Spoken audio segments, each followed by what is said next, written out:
यार।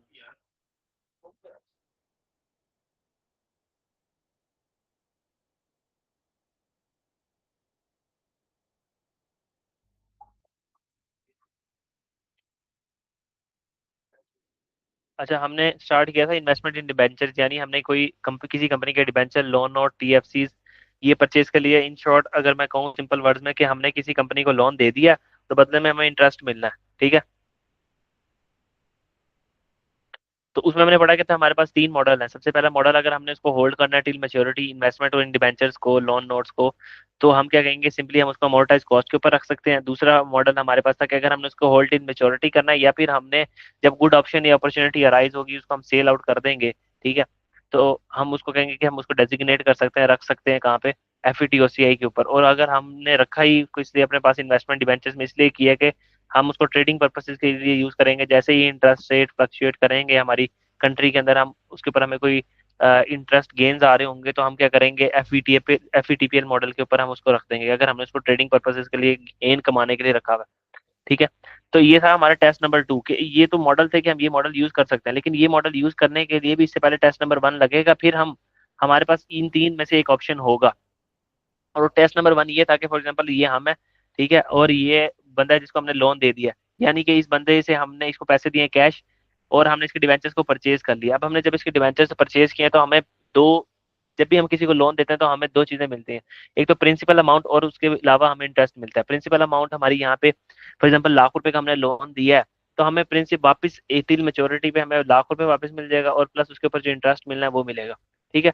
तो अगर तो हमें सिर्फ ये ₹1,00,000 मिलना हो और इंटरेस्ट मिलना हो, तो हम इसको कहेंगे हमारे जो कैश फ्लो है, हमारे आने वाले वक्तों में जो हमें पैसा मिलेगा इस इन्वेस्टमेंट से, वो हमारे जो कैश फ्लोज हैं वो solely payment for interest and principal है। यानी हमारे कैश फ्लोज क्या है, एसपीपीआई है,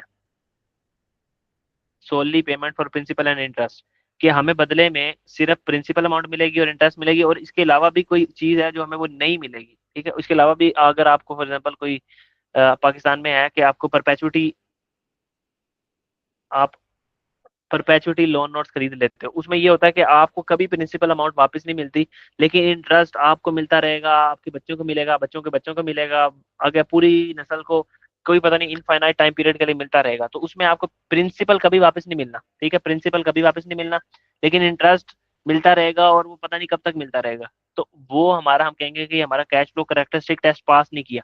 ये जो टेस्ट नंबर 1 है इसको कहते हैं कैश फ्लो करेक्टरिस्टिक टेस्ट। ठीक है। हम कैश फ्लो को टेस्ट कर रहे हैं कि हमारे कैश फ्लोज आया सोलली फॉर प्रिंसिपल और इंटरेस्ट है या नहीं है। ठीक है। तो हमने टेस्ट नंबर 1 ये लगाया करना है आज के बाद, पहले ये देखना है कि हमारे कैश फ्लो क्या solely payment for principal and interest यानी एसपीपीआई है। अगर तो है, उसके बाद टेस्ट नंबर 2 लगेगा, और फिर हम इनमें से तीन में से एक मॉडल इस्तेमाल कर सकते हैं सिंपली। तो ये था एसपीपीआई, जिसमें हमें प्रिंसिपल और इंटरेस्ट की पेमेंट सिर्फ मिलनी है। तो इसको हम जाके वहां से रीड कर लेते हैं सिंपली।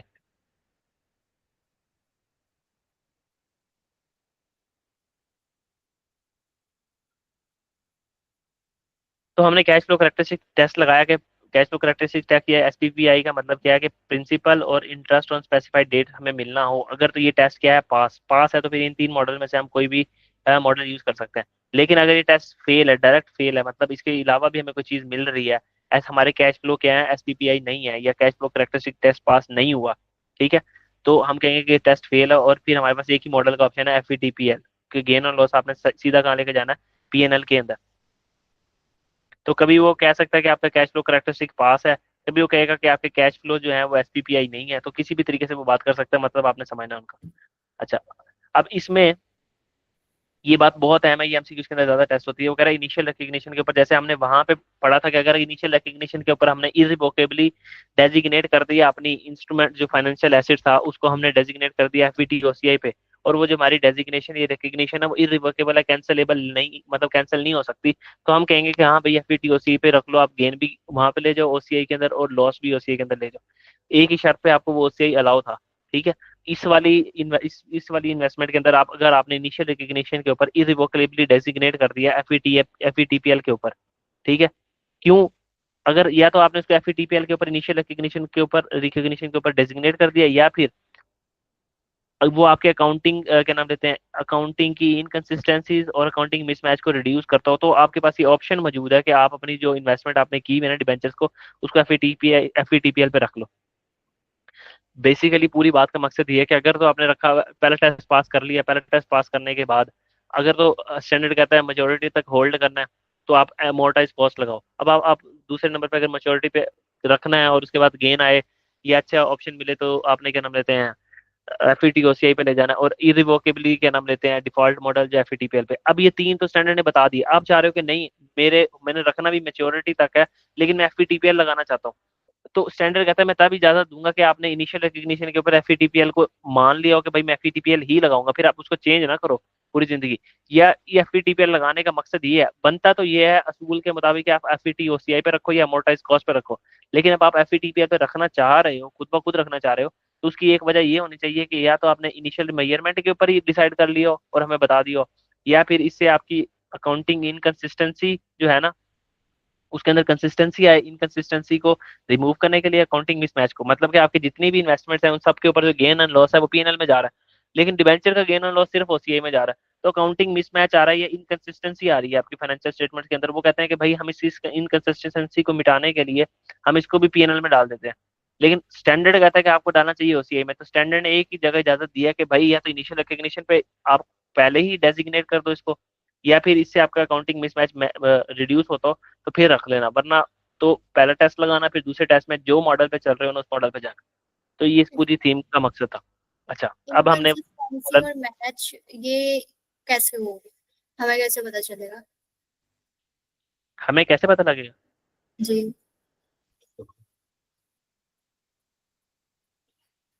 मैंने आपको एग्जांपल दी कि फॉर एग्जांपल अगर आपने सारी इन्वेस्टमेंट्स है, जब आपने इक्विटी इन्वेस्टमेंट की हुई है, उसके ऊपर जो गेन आ रहा है वो आपने गेन कहाँ पे डेजिग्नेट कर रहे हो, मतलब कहाँ पे लेके जा रहे हो अपना गेन, ओसीआई के अंदर लेके जा रहे हो या पीएनएल के अंदर लेके जा रहे हो। एक इन्वेस्टमेंट आपने इक्विटी में की हुई है और एक आपने डिबेंचर में की हुई है, डेट में की हुई है।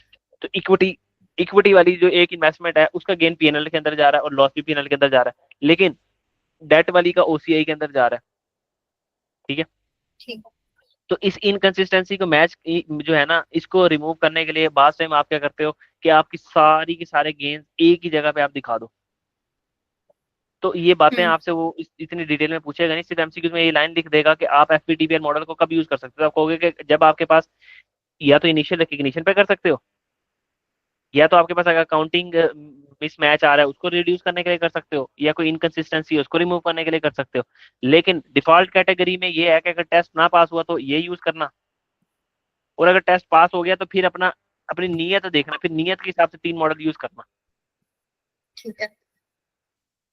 अच्छा, अब ये नीचे उनकी अलग अलग उन्होंने कंडीशन बताई हुई है कि अगर आपने अमोर्टाइज कॉस्ट के ऊपर रखना है तो क्या क्या कंडीशन है वगैरह। अगर आपने किसी भी फाइनेंशियल एसेट को अमोर्टाइज कॉस्ट के ऊपर रखना है, both of the following condition meet होनी चाहिए, दोनों कंडीशन मीट होनी चाहिए। पहली कंडीशन क्या है, उसको कैश फ्लो कैरेक्टरिस्टिक उसका पास होना चाहिए, मतलब कि उसके जो कैश फ्लोज हैं वो HPPI solely payment for principal and interest हो।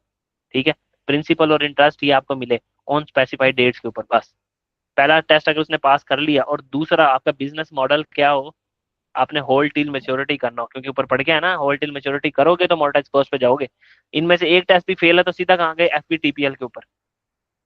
ठीक है। तो asset is held within the business model whose objective is to hold asset in to in order to collect contractual cash flows। आपको मतलब कि intention trade करने की intention नहीं है, आपको पैसे मिलने हैं, ये ऐसे लफ्ज लिखे होंगे वहां पे। ठीक ठीक है, है। ये नहीं लिखा होगा कि टिल मेच्योरिटी तक आपने लेना है। वो ऐसे बताएगा कि आपका इरादा है कि आपको कंट्रेक्चुअल कैश फ्लोज मिले, तो इसका मतलब बेचने का इरादा नहीं है। बेचने का इरादा नहीं है तो मतलब टिल मेच्योरिटी तक रखने का इरादा है। तो अमोर्टाइज कॉस्ट के लिए दोनों टेस्ट पास होने चाहिए, क्या एसपीपीआई हो और हमारा टिल मेच्योरिटी तक रखने का इरादा भी हो। ठीक है, अब आते हैं दूसरा, अगर एफईटीओसीआई पे रखना है तो क्या करना है हमें। वो कह रहा है condition for FETOCI, the financial asset must be measured at FETOCI if both of the following condition are met. अगर दोनों कंडीशन क्या मीट हो, क्या एक तो contractual cash flow characteristic test भी पास होना चाहिए उसका, हम्म। यानी पेमेंट हमारी प्रिंसिपल की और इंटरेस्ट की ऑन स्पेसिफाइड डेट के ऊपर हो, और हमारा जो बिजनेस मॉडल है with in the business model, और उसका ऑब्जेक्टिव ये है कि हम बोथ कंट्रेक्चुअल कैश फ्लोज को भी हमने अर्न करना है, और अगर हमें उसको कोई फायदा मिला सेलिंग फाइनेंशियल एसेट को बेच भी देंगे हम। तो अगर आपके ये दोनों मकसद हो तो ठीक आपने है। उसको कहाँ रख देना है, एफईटी ओसीआई के ऊपर। अब यहाँ पे एग्जाम टिक और एग्जाम्पल देख लेते हैं, फिर इसके बाद एक सवाल करते हैं और क्लास को एंड करते हैं यहाँ पे। वो कह रहा है investment in debt instrument is held at amortised cost के ऊपर अगर कैश फ्लो करेक्टरिस्टिक पास है और business model is to hold till maturity. वो कह रहा है FVTPL option is not elected. अगर आपने शुरू इनिशियल एग्नीकेशन के ऊपर ही आपने एफवीटीपीएल मॉडल इलेक्ट किया ही नहीं, अगर तो इलेक्ट कर लिया तो सीधा एफवीटीपीएल में गए, और अगर इलेक्ट नहीं किया तो फिर अमोर्टाइज कॉस्ट सिर्फ इसी शर्त के ऊपर लगा सकते हो। अब इस लाइन का मतलब समझ आया। ठीक है जी। दूसरा एफईटीओसीआई कैश फ्लो करेक्टरिस्टिक्स अगर आपका पास हो पहले नंबर पे, और बिजनेस मॉडल टू होल्ड और सेल हो, होल्ड भी करो और सेल भी करो अच्छी अपॉर्चुनिटी के ऊपर।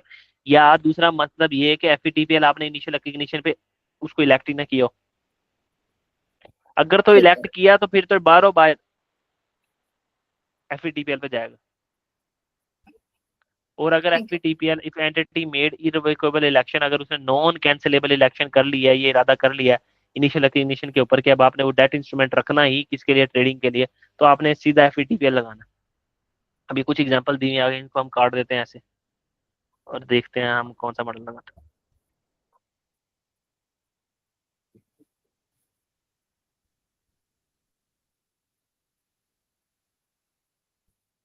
इन्वेस्टमेंट इन डिवेंचर की है is made for 10 years to collect principal हमने करना और इंटरेस्ट। तो एसपीपीआई टेस्ट हो गया pass. Intention is hold to till maturity, हमारी इंटेंशन है कि हम इसको मेच्योरिटी तक अपने पास रखेंगे, तो कौन सा मॉडल लगेगा। मैच्योरिटी तक। एसपीपीआई टेस्ट भी पास है और हमने इसको अपने पास मेच्योरिटी तक रखना है। ओसीआई। एमोर्टाइज कॉस्ट ऊपर पढ़ के है ना अच्छा। मम्मी। हम्म। अब ठीक। इन्वेस्टमेंट की है हमने डिबेंचर के अंदर, अभी आहिस्ता आहिस्ता आएगा ना, आपको अभी रिवाइज करोगे ना 2-3 बार याद हो जाएगा। तो इन्वेस्टमेंट हमने डिबेंचर के अंदर की है 10 years के लिए, और हमने कलेक्ट क्या करना है, प्रिंसिपल एंड इंटरेस्ट। तो इसका मतलब हमारा एसपीपीआई टेस्ट पहला टेस्ट पास है। ठीक है, the entity may sell if it if a good opportunity arise, अगर हमारे पास कोई अच्छी अपॉर्चुनिटी आई तो हम इसको बेच भी देंगे। तो हम तो क्या कहेंगे, इसको इस मॉडल पे रखेंगे। वीटीपीएल। है पीएनएल। एफईटीओसीआई क्या हो गया, अगर तो आपने मेच्योरिटी तक रखना है और एसपीपीआई टेस्ट भी पास है तो अमोर्टाइज कॉस्ट, अगर आपने लेकिन इसमें टिल वो कह रहे हैं मेच्योरिटी कि भी गुड अपॉर्चुनिटी, जी वो कह रहे हैं गुड अपॉर्चुनिटी पे उसको सेल कर देना। हाँ, गुड अपॉर्चुनिटी पे हमने उसको सेल कर देना है, तो गुड अपॉर्चुनिटी पे अगर हम सेल कर दें और ऊपर आके अपने डायग्राम से पूछें कि होल्ड भी करना है और सेल इफ गुड अपॉर्चुनिटी, तो कहाँ जाएगा। ठीक है। और रखा ही सेल करने के लिए, ये बात नहीं सुने कि रखा ही सेल करने के लिए, गुड अपॉर्चुनिटी आई तो सेल करूंगा। इन्वेस्टमेंट इन डिवेंचर की है 10 सालों के लिए की है, contractual cash flows are principal and interest और चेंजेस इन ऑयल प्राइसेस। एक तो प्रिंसिपल भी मिलेगा, इंटरेस्ट भी मिलेगा, ठीक है, और जो ठीक है। ऑयल की कीमत के अंदर जो चेंजेस आएंगी वो पैसे भी मिलेंगे। तो अब कहाँ जाएंगे हम।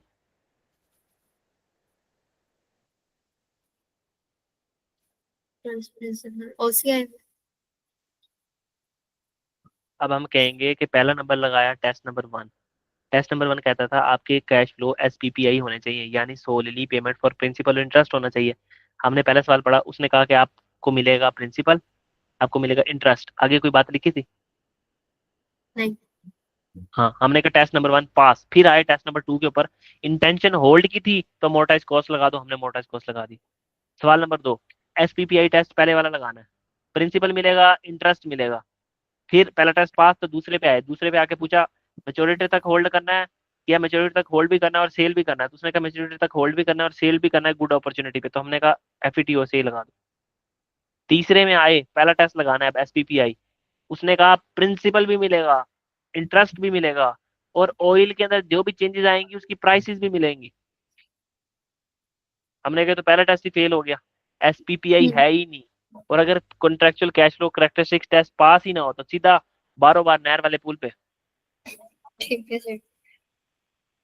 ये देखो, अगर पहला टेस्ट पास ही नहीं किया तो कहाँ जाएगा, पीटीपीएल के ऊपर, तो ये आ गया पीटीपीएल।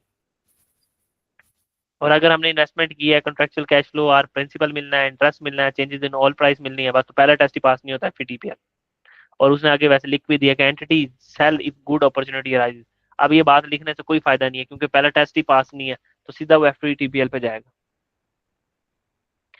ठीक। दूसरा टेस्ट लगेगा ही तब जब पहला पास होगा। तब हम यहाँ आते हैं और ये सवाल करते हैं और हमारी क्लास आज की खत्म करते हैं। तो अब हमने सारे मॉडल पढ़ लिए हैं, बस हमने कल मॉडल की एप्लीकेशन देखनी है। अच्छा, देखो, वो कह रहा है Sheela limited about 30,000 ordinary share. अब हम ये इन्वेस्टमेंट किस में किया है? हमने इक्विटी इंस्ट्रूमेंट्स में की है, क्योंकि हमने ऑर्डिनरी शेयर खरीदे हैं। सबसे पहली बात यहाँ तक समझ आ गई कि हमने इक्विटी ठीक। इन्वेस्टमेंट की भी है। तो हमारे पास मॉडल कितने हैं इक्विटी इन्वेस्टमेंट में? सर FVTPL है और FVTOCI है, क्योंकि डेट इन्वेस्टमेंट तो है नहीं। हम्म। 30,000 शेयर खरीदे हैं और $1 उनकी फेस वैल्यू साथ लिखी हुई है, of NML limited, Nishat mill limited. NML का मतलब निशात मिल लिमिटेड, ठीक है, फॉर $2 ईच। 30,000 शेयर खरीदे हैं, और एक शेयर कितने का खरीदा है? $2 का, और उसकी लेकिन फेस वैल्यू कितनी है? ₹1। ₹1 वाला शेयर ₹2 में खरीद लिया, और हमने ब्रोकर को जो कमीशन दिया 10 सेंट एक शेयर के ऊपर दिया। ऑन यकम अक्टूबर 2020 मार्केट वैल्यू ये है, और ईयर एंड के ऊपर मार्केट वैल्यू है।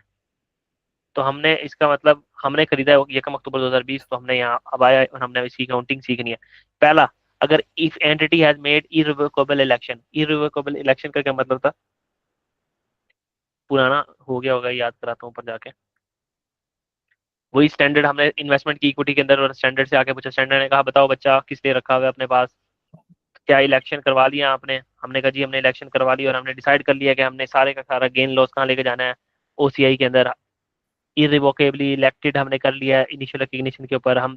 तो वो कहेगा जाओ बेटा लगा लो FVTOCI, ठीक है। ठीक है। हमने कहा इसको किस पे रखना है? FVTOCI के ऊपर। तो बस यहाँ हम आए, irrevocable election if entity has made, उसने की है इरिवोकेबल इलेक्शन, तो मतलब पहला मॉडल कौन सा होगा? पहले सवाल करो FVTOCI के साथ, और अगर उसने इलेक्शन नहीं किया तो फिर सीधी सी बात है सर, डिफॉल्ट मॉडल में FVTOCI FVTPL था। तो उसने कहा FVTOCI से भी करके बताओ, FVTPL से भी करके बताओ। तो हमने कभी कर देते हैं, 2 मिनट का काम। देखो, अच्छा जी, ये कम हम आए यहाँ पे, हमने लिखा ये कम अक्टूबर 2020 के ऊपर, ठीक है। ये कम अक्टूबर 2020 के ऊपर हमने कहा भाई हमने इन्वेस्टमेंट की है, इन्वेस्टमेंट, ये एंट्रीज ना मैं सिर्फ करवा रहा हूँ, आपकी बुक शुक में कहीं भी नहीं है, ताकि आपको समझ आए बात हो क्या रही है, ठीक है। ठीक। शॉर्टकट बता दूंगा। हमने हमने कहा कि हमने खरीदे 30,000 शेयर इन्वेस्टमेंट,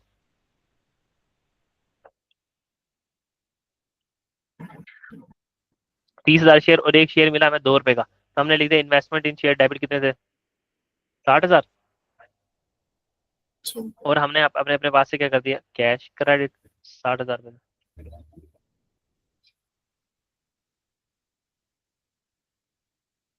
तो ये तो होगी बड़ी आसान सी बात। सर ये जो हमने ब्रोकर को कमीशन पे किया है, हमारा मॉडल कौन सा चल रहा है? FVTOCI, ऐसे ही है। ठीक है।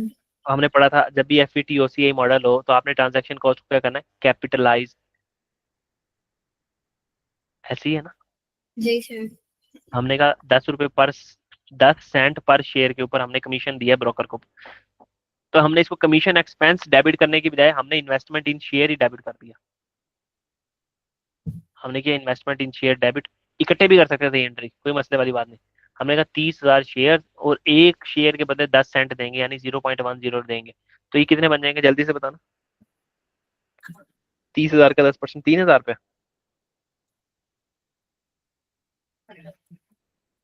जी सर। तो ये आ गया 3,000। अब हमारी इन्वेस्टमेंट हमारी किताबों के अंदर नजर आ रही है। इन्वेस्टमेंट हमारा एसेट होता है, फाइनेंशियल एसेट, और फाइनेंशियल एसेट हमारी किताबों में यकम अक्टूबर 2020 के ऊपर नजर आ रहा है 63,000 के ऊपर। Is it so? जी सर। अब आया, ये तो होगी इनिशियल मेजरमेंट। तो मैंने कहा था कि हम इस चीज को 2 डेट्स के ऊपर देखेंगे, एंट्री हमने से 2 डेट पे करनी है। इनिशियल मेजरमेंट हमने कर ली। अब सर आ गई सब्सिक्वेंट मेजरमेंट। सब्सिक्वेंट मेजरमेंट का मतलब रिपोर्टिंग डेट। व्हाट? हाँ, रिपोर्टिंग डेट पे आए, हमने कुछ भी नहीं करना, इन्वेस्टमेंट को रिकॉर्ड कर लिया।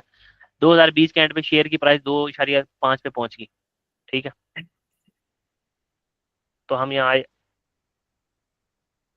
हमने कहा इन्वेस्टमेंट किताबों में नजर कितने की आ रही है, आपने ऐसे कर लेना है, ये लिखना नाउ, सॉरी यहाँ लिखना है रिकॉर्डेड, कि कितने पे रिकॉर्ड की हुई हमने इन्वेस्टमेंट, 23,000, यहाँ लिख लेना वर्सेस। अब इन्वेस्टमेंट जो है अब 30,000 शेयर जो है वो 2.5 रुपए के पे पहुंचे हुए, कितने बनते हैं ये? 75,000।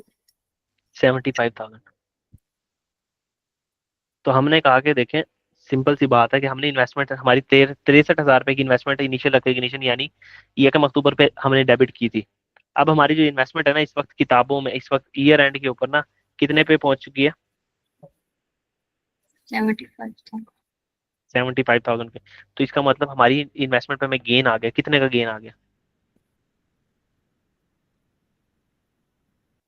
माइनस करके बताओ ना, गेन कितने का आ गया? 12,000। 12,000 का गेन। हमने कहा गेन आ गया तो गेन की एंट्री तो सर ने सिखाई थी कि इन्वेस्टमेंट को बढ़ा दो। इन्वेस्टमेंट इन्वेस्टमेंट इन शेयर 12,000 से डेबिट कर दो, ठीक है, और गेन बुक कर लो। सर ये गेन हमने कौन सा मॉडल यूज करा है? ओसीआई, तो ये गेन कहाँ जाएगा? ओसीआई। उसके। गेन इन ओसीआई, बस ठीक है, समझ आ गई। जी अगर हमसे सर। वो पूछ ले सर यहाँ पे बैलेंस शीट और पीएनएल बना दो, तो हम कहेंगे ठीक है, अभी बना देते हैं, ये देखो कितनी आसान सी बात है। सर बैलेंस शीट में क्या आता है? एसेट और लाइबिलिटीज, और पीएनएल में क्या आता है सर? इनकम और एक्सपेंसेस, ऐसे ही है। जी। यहाँ आए हम बैलेंस शीट बनाने के लिए, हमने कहा सर 2020 की बैलेंस शीट बनानी है ऐसे। तो बैलेंस शीट के अंदर तो सर इन्वेस्टमेंट आएगा। इन्वेस्टमेंट कितने पे नजर आ रही है सर? इन्वेस्टमेंट डेबिट हुई 60,000 से, फिर डेबिट हुई 3,000 से, फिर डेबिट हुई 12,000 पे। और अगर हम देखें तो हमारी इन्वेस्टमेंट इस वक्त 75,000 पे पहुंची हुई है। हम्म। किताबों में इन्वेस्टमेंट कितने की नजर आ रही है? 63 पचहत्तर था। हजार 60,000, 3,000 और 12,000, 75,000 पे पहुंची हुई है इन्वेस्टमेंट। अच्छा ठीक। हाँ। तो हम कहेंगे बैलेंस शीट के अंदर एक इन्वेस्टमेंट हमने की हुई है, इक्विटी इन्वेस्टमेंट, और यहाँ आके हम लिख देंगे 75,000। सही है। ठीक है। बैलेंस शीट में क्या आ रही होती है? Carrying amount of acids. इस टाइम एसिड की कैरिंग अमाउंट क्या है? यही जो नजर आ रही है, लेटेस्ट फेयर वैल्यू। फिर हम यहाँ आए और पीएनएल बनाना है। अब पीएनएल के अंदर गेन और लॉस यहाँ तो आएगा नहीं सर, पीएनएल के नीचे आ जाएगी ओसीआई छोटी सी। तो हम कहेंगे 2020 के अंदर एक 12,000 रुपए का गेन आया है, गेन ऑन इन्वेस्टमेंट, और हम लिख देंगे सर 12,000 रुपए का गेन ऑन इन्वेस्टमेंट आया। ये बन गई जी बैलेंस शीट आप। ठीक है। ये था इसके अंदर सारी टोटल बातें। ठीक है, अब 2000 आगे जाके और क्या नाम होता है 21, 22 और 23 की एंट्रीज को देख लेते हैं जल्दी जल्दी। इसको मैं छोटा करता हूँ। और अब हम आते हैं 2000, ये तो हो गया 2020। अब आसानी से इसको जल्दी जल्दी करते जाते हैं। 2020 की कहानी खत्म हुई, और अब आगे बात 2021 की। तो एक बार इन्वेस्टमेंट रिकॉर्ड कर ली तो क्या अगली बार फिर रिकॉर्ड करेंगे? नहीं, बस जब 2021 आया तो यही वर्सेस वाली कैलकुलेशन से उसको गुजारेंगे। हमारी किताबों में अब इन्वेस्टमेंट कितने पे नजर आ रही है सर? 75,000 पे नजर आ रही है। अभी हमने देखा ना हमारी किताबों में 75,000 पे। अब लिखेंगे हम्म। यहाँ वर्सेस। अब हमारी शेयर की प्राइस 1.5 पे पहुंच गई, और हमारे पास शेयर कितने? 30,000 शेयर है, और 1.5। अगर मैं इसको तोड़ के बताऊं तो ये हमारे पास 30,000 शेयर थे, और रिकॉर्डेड कितने पे थे? 2.5 रुपए पे। तो इस वक्त हमारी इन्वेस्टमेंट कितने की है नजर आ रही है? फोर्टी कहाँ पहुंच फाइव गई है? थाउजेंड 45,000। 40। हमने जो इन्वेस्टमेंट 75,000 पे लिखी हुई है अपनी किताबों में, वो तो है ही सिर्फ उसकी औकात 45,000। तो लाओ उसको औकात के अंदर लॉस बुक करो, कितने का? 30,000 का लॉस। और सर ये लॉस भी अब कहाँ जाएगा? ओसीआई में जाएगा, अभी प्रॉफिट एंड लॉस में नहीं जाएगा। 30,000 का लॉस डेबिट किया हमने। और यहाँ पे इन्वेस्टमेंट, जब इन्वेस्टमेंट बढ़ गई थी तो डेबिट की थी, अब इन्वेस्टमेंट कम हो गया, इन्वेस्टमेंट इन शेयर 30,000 से क्रेडिट कर दो। ठीक है। समझ आई बात? तो हम इन्वेस्टमेंट को उठा के ले आए किस पे? उसकी औकात के ऊपर, और उसकी औकात कितनी थी? 45,000। सर अगर हम यहाँ इसकी बैलेंस शीट बनाए 2021 की, तो हमारी इन्वेस्टमेंट कितने पे नजर आ रही है सर? 45,000 पे। तो वो पूछ सकता है कि 2021 के एंड पे बैलेंस शीट पे कितने की इन्वेस्टमेंट नजर आ रही है? मैं कहा 45,000 की। फिर उन्होंने कहा बताओ 2021 के ऊपर ओसीआई में क्या नजर आ रहा है? हम कहेंगे सर लॉस नजर आएगा 30,000 का। हम्म। और यही मामला होगा फिर 2022 के ऊपर जाके, फिर हम वर्सेस की कैलकुलेशन से गुजारेंगे, और गेन आएगा, और गेन रिकॉर्ड कर लेना। अब मेरे यहाँ पे मकसद है 2023 की कैलकुलेशन करने का, ठीक है, लेकिन जब तक मैं 22 की करूंगा नहीं तो 23 की समझ नहीं आएगी। चलो फिर करें 23 की भी। हम फिर आए, हमने कहा हमारी इन्वेस्टमेंट इस वक्त 45,000 पे रिकॉर्ड हुई है, ऐसे ही है। हमने कहा अब हमारी इन्वेस्टमेंट को फिर दोबारा गुजारो, ये रन। ये आ गया 2022। हमने कहा एक शेयर हो गया 2.3 का, तो बताओ कितना बनता है? 69,000। 69,000। हाँ, तो ये मतलब 69। हमारी इन्वेस्टमेंट किताबों में नजर आ रही है 45,000 की, असल वैल्यू है 69,000। इन्वेस्टमेंट को बढ़ा दो, इन्वेस्टमेंट इन शेयर डेबिट, और कितना आ गया गेन इसके ऊपर हमारे पास? जल्दी जल्दी जल्दी जल्दी। 24,000। 24,000 का हमारे पास आ गया गेन। ठीक है, हमने इन्वेस्टमेंट को डेबिट किया, और गेन कहाँ लेके जाएंगे ये वाला? ओसीआई के अंदर, ऑस्ट्रियन। क्योंकि हमारा मॉडल कौन सा है? एफवीटी ओसीआई। ये बस। अब हमारे 2022 के एंड पे इन्वेस्टमेंट इतने की नजर आ रही है, तो मैं यहाँ अगर लिख लूँ ये 2021 था, ये 2022 है, और ऊपर 2020 था। ठीक है, तो अब हम नीचे आएंगे, 2023 में हमने इन्वेस्टमेंट बेच दी। तो बेचना कौन सा मुश्किल है, हमने बेचने की एंट्री तो हर जगह सीखी हुई है सर। एक ही एंट्री थी, याद होगा, कैश डेबिट होता है, एसिड किताबों से निकल जाता होता है, एक्यूमुलेटेड डेप्रिसिएशन डेबिट कर देते हैं, ऐसे ही है ना, और गेन ऑन लॉस आ जाता है बैलेंसिंग फिगर, ऐसे ही है। जी। तो अब यहाँ पे एक्यूमुलेटेड डेप्रिसिएशन तो है ही नहीं, इसको तो गायब कर दो, क्योंकि इन्वेस्टमेंट तो कभी डेप्रिशिएट होती ही नहीं है ना। जी सर। तो हमने 2023 के अंदर जाके ना, जो दो ड्यूरिंग 2023 30,000 सोल्ड फॉर 2.5 ईच, हमने 2.5 के बेच दिए, लेकिन हमने एक कमीशन भी पे किया 10 सेंट का। तो हमने एक अच्छा, हमने ₹2.5 के बेचे हैं, लेकिन 10 सेंट खर्चा भी हुआ है हमारा बेचने का, जैसे लेते हुए ट्रांजेक्शन कॉस्ट थी, बेचते हुए डिस्पोजल कॉस्ट है। तो मैं ये कहूंगा कि मैंने 30,000 शेयर जो है ना, वो बेच दिए ₹2.5 के, ऐसे ही है। लेकिन इसमें से ये आगे पूरी वैल्यू कितने के बेचे? इसमें से 30,000 शेयर में से माइनस कर दो ₹10 सेंट की वैल्यू। मैंने बेचे कितने के? 30,000 इंटू 2.5, एक शेयर ₹2.5 का बेचा और 30,000 शेयर बेचे। ये टोटल सेल वैल्यू आ गई, ये टोटल सेल वैल्यू आ गई। बेचने के लिए मुझे हर शेयर के ऊपर 10 सेंट देने पड़े, क्योंकि मैंने जैसे खरीदते हुए दिए थे, अब बेचते हुए ब्रोकर बिकवाएगा ना मेरे शेयर, तो ब्रोकर को ये पैसे ठीक। दिए, तो ब्रोकर की वैल्यू यहाँ से निकाल दी। 30,000 शेयर और एक शेयर के बदले 10 सेंट दिए, तो कैश कितना आया मुझे?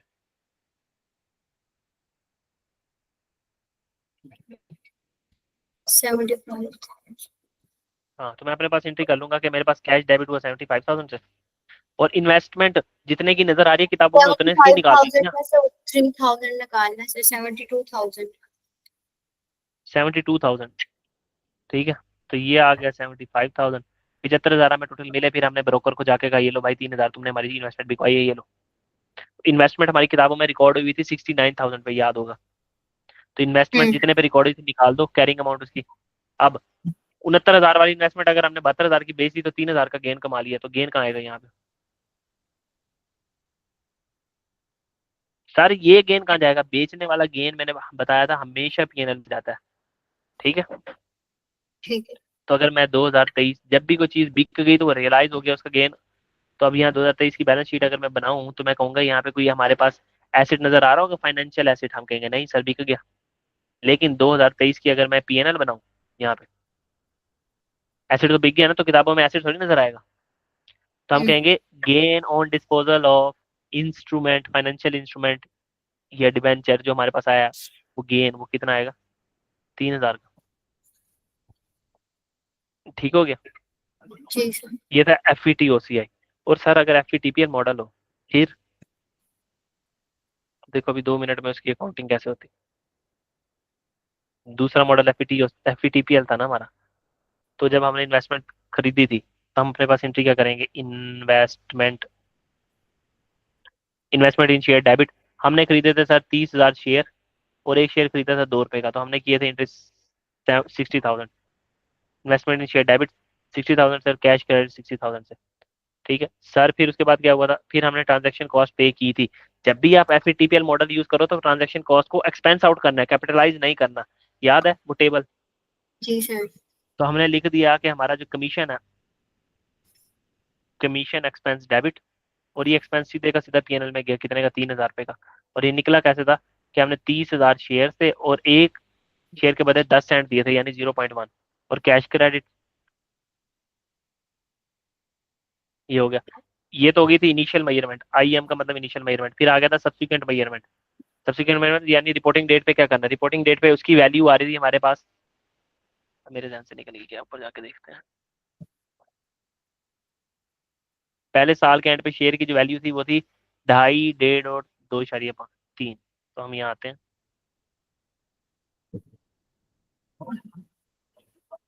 हमने कहा हमारी इन्वेस्टमेंट किताबों में रिकॉर्ड हुई है 60,000 पे। अब वर्सेस कीमत कहाँ पहुंच गई है, 30,000 शेयर और 2.5 पे पहुंच गई है। 2.5 पे जब मैंने पहुंचा तो हमने कहा 75,000 पे पहुंच गई है। हम्म। ठीक है, हमने कहा जो इन्वेस्टमेंट हमने रिकॉर्ड की हुई है 60,000 की किताबों में 75,000 पे पहुंच गई है, तो गेन रिकॉर्ड करो। हमने कहा इन्वेस्टमेंट डेबिट कर दो, इन्वेस्टमेंट को बढ़ा दो कितने से, 15,000 पे से। 75,000 से ना बढ़ा देना, 60 पे तो पहले रिकॉर्ड है वो। कोई ऐसा वाइल्ड थॉट भी आ जाता है बाद में। अच्छा, ठीक है।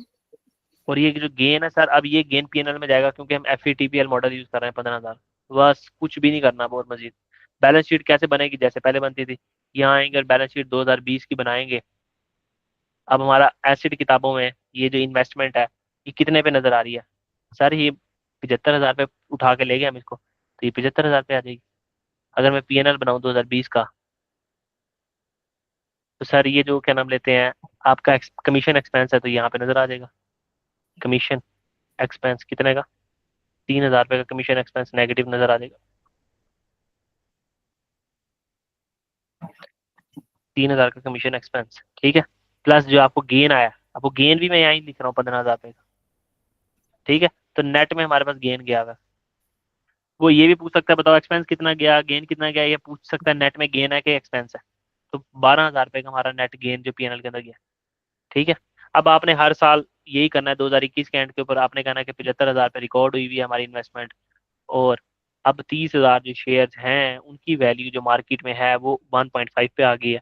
यानी कितने पे आ गई है, 45,000 पे। ये 2021 की बात बता रहा हूँ। तो अब इन्वेस्टमेंट को नीचे ले आओ, इन्वेस्टमेंट क्रेडिट कर दो और लॉस को डेबिट कर दो।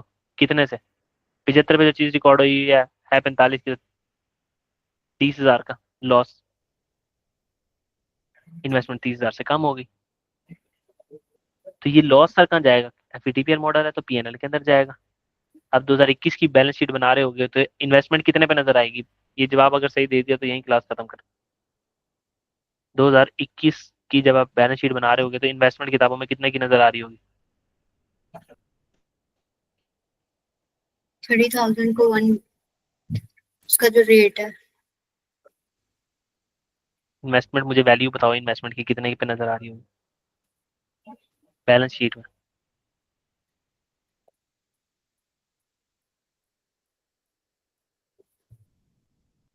दिमाग फोर्टी आपका सोया पड़ा है। फाइव कितने की, फोर्टी हाँ हाँ फाइव बोलो। थाउजेंड हाँ, शुक्र है, शाबाश। सर अभी उसको 75,000 से उठा के नीचे गिराया 45,000 पे, तो 45,000 की नजर आएगी। अगर उसको 45,000 से उठा के 75,000 पे लेके गए होते सर, 75,000 की नजर आती। अगर इस तरह नहीं समझ आती तो देखो, इन्वेस्टमेंट डेबिट हुई यानी इन्वेस्टमेंट प्लस हुई 60 से, जमा 60,000। ठीक है, फिर इन्वेस्टमेंट फिर 15,000 से बढ़ी, फिर जमा 15,000, इन्वेस्टमेंट फिर डेबिट हुई। ऐसे डेबिट हो रहा है ना। फिर इन्वेस्टमेंट 30,000 से कम हुई, -30,000, तो यही 45,000 बनेगा। लेकिन वहां आपने एग्जाम में इंट्री थोड़ी करनी है। ठीक है, ठीक। अब आपने सिंपली याद रखना है। अब मैं वो फॉर्मेट बना देता हूँ ताकि आपको याद रहे।